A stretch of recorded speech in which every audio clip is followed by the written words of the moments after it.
हवाई जहाजों में किस ईंधन का उपयोग किया जाता है? Which fuel is used in airplanes? दोस्तों, आप में से लगभग सभी लोगों ने हवाई जहाज तो देखा ही होगा और हो सकता है कि बहुत लोगों ने इसमें सफर भी किया हो, पर क्या जानते हैं कि आखिर हवाई जहाजों में कौन से फ्यूल का इस्तेमाल होता है और वो अपने फ्यूल को कहां स्टोर करके रखते हैं? और क्या कभी कभी हवाई जहाजों को लैंड करने से पहले अपने फ्यूल को हवा में ही छोड़ना पड़ता है? अगर नहीं तो चलिए, क्योंकि इस वीडियो में हम आपको यही सब बताने वाले हैं। इससे पहले कि हम सभी आगे बढ़ें, हमारे लिए ये जान लेना बेहद जरूरी है कि आखिर हवाई जहाजों का फ्यूल कहां स्टोर होता है।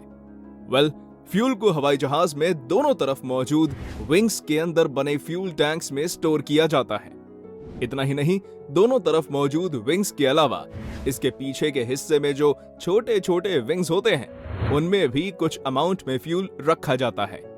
अब आपके मन में यह भी सवाल आ रहा होगा कि आखिर एयरप्लेन के फ्यूल टैंक्स उसके विंग्स में ही क्यों होते हैं? तो जरा ठहरिए, बताते हैं। दरअसल फ्यूल को विंग्स में स्टोर करने के कई कारण होते हैं, जिसमें से पहला कारण ये है कि फ्यूल टैंक यात्रियों की जगह ना घेरे और कम से कम जगह में ज्यादा से ज्यादा फ्यूल स्टोर हो सके। इसके अलावा दूसरा कारण ये है कि अनफॉर्चुनेटली अगर कभी भी एयरप्लेन में आग लग जाती है तो ये आग सिर्फ उसके विंग्स तक ही सीमित रहे और पैसेंजर्स पूरी तरह सेफ रहें, उन्हें किसी भी प्रकार का नुकसान ना हो। और जब तक अगर आग के विंग्स से एयरप्लेन के बीच में हिस्से में पहुंचती है तो तब तक एयरप्लेन को इमरजेंसी लैंडिंग कराकर सारे पैसेंजर्स को सुरक्षित बाहर निकाला जा सके। हालांकि यह काम सुनने में आसान है, लेकिन आग की लपटों के बीच से निकलना मौत के साथ खेलने जैसा है। पर आज तेजी से बढ़ती साइंस ने एयरप्लेन में आग लगने की समस्या को काफी हद तक कम कर दिया है, जिसकी वजह से अगर कभी प्लेन में आग लग भी जाती है तो एयरप्लेन का ऑटोमेटिक सिस्टम एयरप्लेन के सारे फ्यूल टैंक्स में से फ्यूल को बाहर निकाल देता है। पर अगर आप सोच रहे हैं कि अब एयरप्लेन क्रैश हो जाएगा, तो आप पूरे तरीके से गलत हैं, क्योंकि अगर कभी एयरप्लेन्स का फ्यूल हवा में उड़ने के दौरान ही खत्म हो जाता है तो फाइटर प्लेन्स या फाइटर जेट्स के द्वारा उसमें हवा में ही फ्यूल को दोबारा भरा जाता है, जिसे फ्यूल रिफिलिंग कहते हैं। दोस्तों, जब प्लेन टेक ऑफ करता है तो उसमें काफी ज्यादा मात्रा में फ्यूल होता है, जो उड़ान भरने के बाद धीरे धीरे कम हो जाता है। वजन कम होने की वजह से प्लेन की सेंटर ऑफ ग्रेविटी बदल जाती है, लेकिन अगर फ्यूल प्लेन की मेन बॉडी के पीछे वाले हिस्से में स्टोर किया जाए तो हो सकता है कि टेक ऑफ के वक्त सेंटर ऑफ ग्रेविटी पीछे होने से प्लेन का अगला हिस्सा उठ जाए, या फिर लैंडिंग के वक्त फ्यूल कम होने पर पिछले हिस्से का बैलेंस ना बने। इस तरह की दिक्कतों से बचने के लिए भी फ्यूल को एयरप्लेन के विंग्स में स्टोर करना सबसे अच्छा ऑप्शन होता है। अब हम अपने मुख्य सवाल की ओर चलते हैं कि आखिर एयरप्लेन्स में कौन सा फ्यूल उपयोग किया जाता है। तो आपको बता दें कि एयरप्लेन्स या फाइटर प्लेन में दो तरह के फ्यूल्स का उपयोग किया जाता है। पहला जो फ्यूल होता है उसका नाम एविएशन टर्बाइन फ्यूल और दूसरे का नाम एविएशन फ्यूल होता है। पर दोस्तों, आपकी जानकारी के लिए बता दें, ये कोई अलग से मिलने वाले फ्यूल्स नहीं होते, ये दोनों ही बिल्कुल प्योर केरोसिन होते हैं। अब ये बात आपके दिमाग में आना स्वाभाविक है कि आखिर एयरप्लेन में प्योर केरोसिन ही क्यों उपयोग किया जाता है। तो आपको बता दें कि ऐसा सिर्फ इसलिए किया जाता है क्योंकि प्योर केरोसिन का जो मेल्टिंग पॉइंट होता है वो 47 डिग्री सेल्सियस होता है और साथ ही इसका बॉइलिंग पॉइंट 176 डिग्री सेल्सियस होता है, जो काफी ज्यादा होता है। और इस हाई बॉइलिंग पॉइंट के कारण इसमें आसानी से आग नहीं लगती।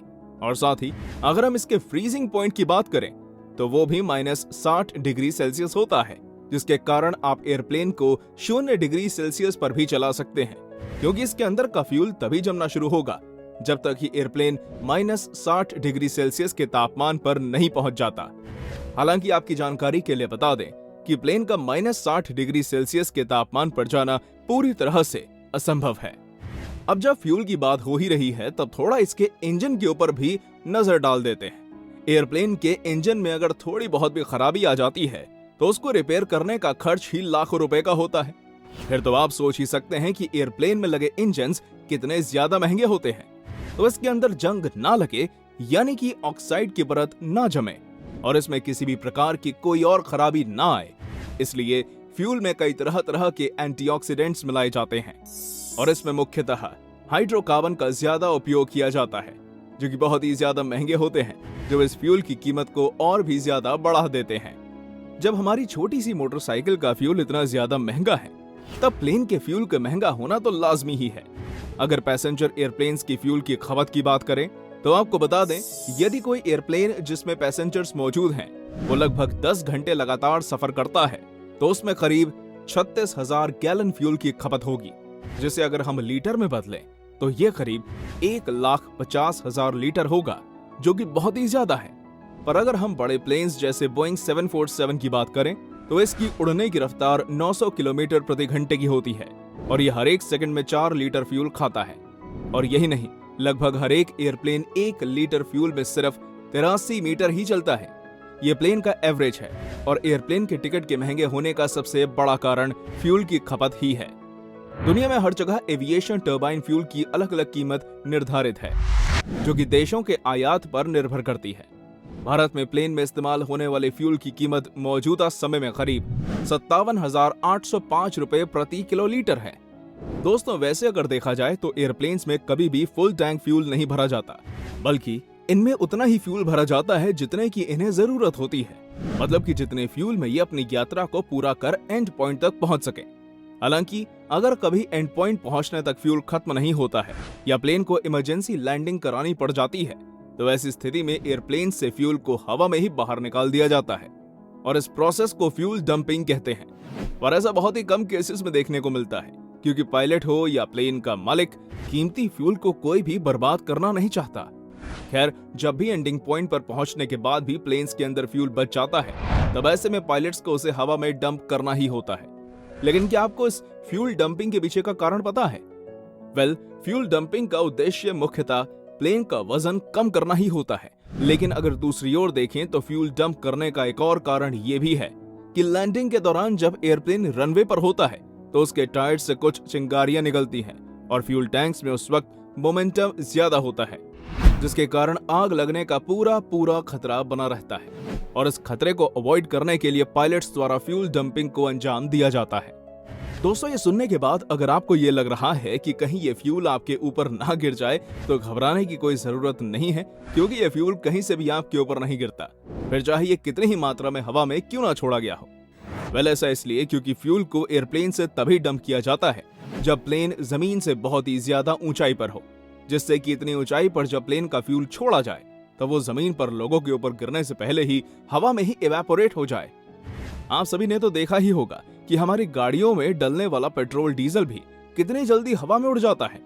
फिर एयरप्लेन्स में इस्तेमाल होने वाला फ्यूल तो बिल्कुल प्योर होता है, तब उसको हवा में उड़ने में पल भर का समय भी नहीं लगता। तो दोस्तों, ये थी हमारी एविएशन नॉलेज से भरी एक और इंटरेस्टिंग वीडियो। अगर आपको ये वीडियो पसंद आई हो तो इसे लाइक और शेयर जरूर कीजिएगा और हाँ, जाते जाते हमारे चैनल को सब्सक्राइब भी जरूर कर दीजिए। धन्यवाद।